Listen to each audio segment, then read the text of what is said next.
thank you so much for joining us. Before we get into a lot of these issues, we definitely want to discuss the NDAA with you. Just first, have you spoken to Senator Republican leader Mitch McConnell? We know that he abruptly stopped speaking and froze today. How is he doing? I think that would be a question for his office. Okay, understood. And we do wish him well. We know that he then got back up and was speaking after, but we do wish Senator McConnell well. Let's begin with the NDAA. Where are we on this? We're hearing that the Senate will vote tomorrow evening. It'll be done. You can go home for August recess. Is that correct? Are you optimistic that the Senate is going to be able to get this through? We are hopeful that we're going to begin voting tonight, and that we'll be able to process a tranche of amendments tonight.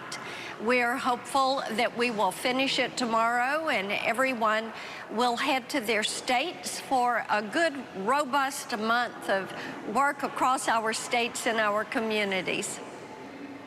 I'm sure you're looking forward to it, and I'm waiting for the headlines about jet fumes over the next couple of hours here, Senator. You were very optimistic with us earlier this week on Bloomberg Radio, and it sounds like you still are now. What happens when everybody comes back, though? It looks like that we will have to have the House and the Senate versions of the NDAA go into a conference committee. Do you have a sense of what this final product is going to look like? How does it pass the Senate when this comes around again? And we'll see how that happens. Of course, getting it finished before we leave is so important so that the conferencing work can be done while we're in our states during August, and then we can pass that final version and then move on to the appropriations bills. And Senator Murray, Senator Collins have those appropriations bills, several of them ready to come to the Senate floor. We want to get to work on this through regular order and get them across the Senate floor before we get to the end of the fiscal year. We also want to ask about what's going on in the holdup from Senator Tommy Tuberville. On Monday, advocates for military families hand-delivered, so a lot of military spouses, they hand-delivered a petition, and they said that his hold on military nominations are, quote, highly inappropriate and unpatriotic. At what point do you think the senator will move? Well, we know that if Senator Schumer wanted to bring these forward for individual votes, he could do that. He could start to move this forward, and I think he has chosen not to do that. We want to make certain that we take the steps through the NDAA to make certain that our men and women in uniform have what they're going to need to fulfill their mission. And we're going to leave it to Senator Schumer to work with Senator Tuberville. We are hopeful that we can get DOD to address this abortion policy.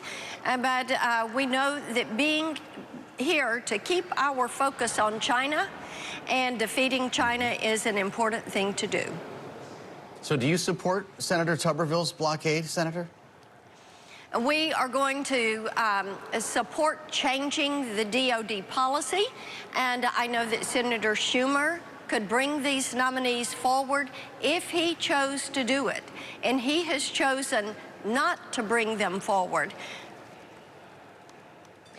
Yes, but that could take maybe a day or two for each individual nomination. We're talking about some really important appointments. This is the Department of Defense. Shouldn't that be top of mind of senators? All senators are concerned. I know certainly my Republican colleagues are concerned, and we want to make certain that we've addressed the needs of our men and women in uniform. And each of these nominations is important. And Senator Tuberville has asked repeatedly for a response and for addressing this policy, and Senator Schumer could have laid forward a way to bring these nominations up, and this could have been addressed. Senator Blackburn, I want to ask you about something that you're working on with Chuck Schumer, and I keep hearing that this might be the great bipartisan cause of our time here, and that's artificial intelligence. When Senator Schumer actually talked about this at CSIS for the first time, he said he was going to reach across the aisle and work with lawmakers like Marsha Blackburn. Will there be a bipartisan solution here for Washington to get its arms around and potentially regulate AI before it's too late? We have to set some guardrails for AI, and it begins with a federal privacy standard so that individuals have the ability to protect what I call their virtual you and their information online. And look, AI is an incredible technology. Look at how it is used. We have healthcare innovators in Tennessee that are using this for predictive diagnosis, for disease analysis, for research on different pharmaceuticals and drugs and how they affect viruses and different diseases. We also know that you see a lot of use of AI in the automotive industry. Our entertainers are very concerned about this because of voice cloning and the way it can replicate songs. And you have our authors and publishers who are concerned because of the way it can lift portions of books. And the other thing is AI has to be trained on the creative works of these individuals, and there is no platform for compensating them.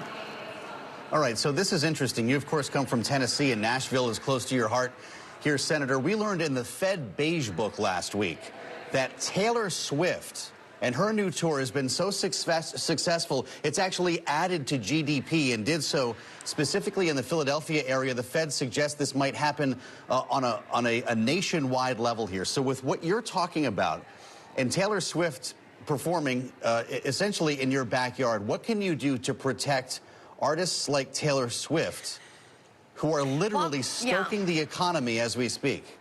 Well, and indeed, we are so grateful that we have good, talented artists and musicians that are producing that great music out of Tennessee and protecting these artists and their creative works and making certain that they are the ones who are going to be able to benefit from those creative works. That's important. You don't want AI-generated music to come in and to displace them. We had the situation with Drake and The Weeknd and a song that was heard millions of times attributed to them. It wasn't them. Voice cloning had been used and cloning a song that had been written for them. So you end up with Heart on the Sleeve. They don't get any money out of this, but it is cloned to make it appear that it was their song.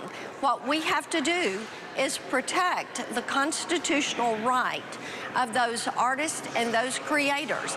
And as I said, it's artists, it is authors, it's entertainers, it is actors, it is auto designers that hold patents. All of this that is intellectual property, AI has the potential of infringing and then taking away that creator's right to earn that living.